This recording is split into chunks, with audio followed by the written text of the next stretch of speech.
নমস্কাৰ, আপোনালোকে চাবলৈ আৰম্ভ কৰিছে আৰকে নিউজ।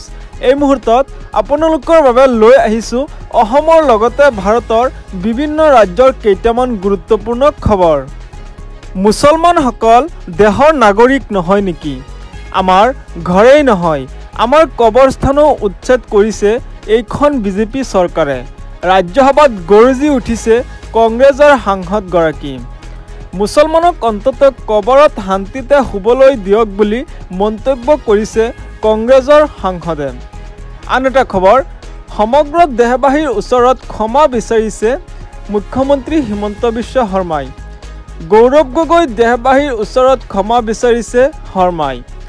মুখ্যমন্ত্ৰী হিমন্ত বিশ্ব শৰ্মাই লোকসভাত ৱাকফ সংশোধনী বিধেয়কৰ বিতৰ্কৰ বাবেই কংগ্ৰেছৰ সাংসদ গৌৰৱ গগৈয়ে সংসদত প্ৰদান কৰা বাহনটো লজ্জাজনক বুলি মন্তব্য কৰিছে হিমন্ত বিশ্ব শৰ্মাই।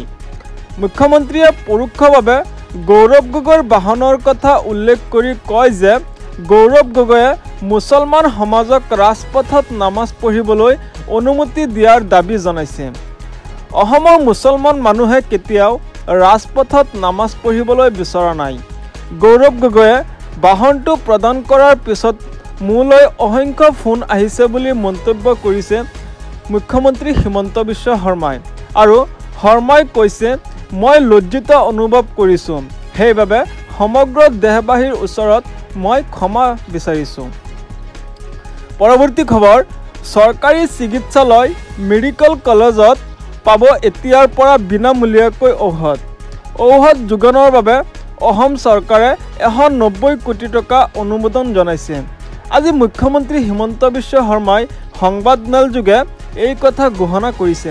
এতিয়াৰ পৰা চিকিৎসালয় মেডিকেল কলেজত পাব বিনামূলীয়াকৈ ঔষধ। এনেধৰণৰ খবৰ নিতৌ পাবলৈ চেনেলটো ছাবস্ক্ৰাইব কৰি ভিডিঅ'টোত এটা লাইক কৰি দিব।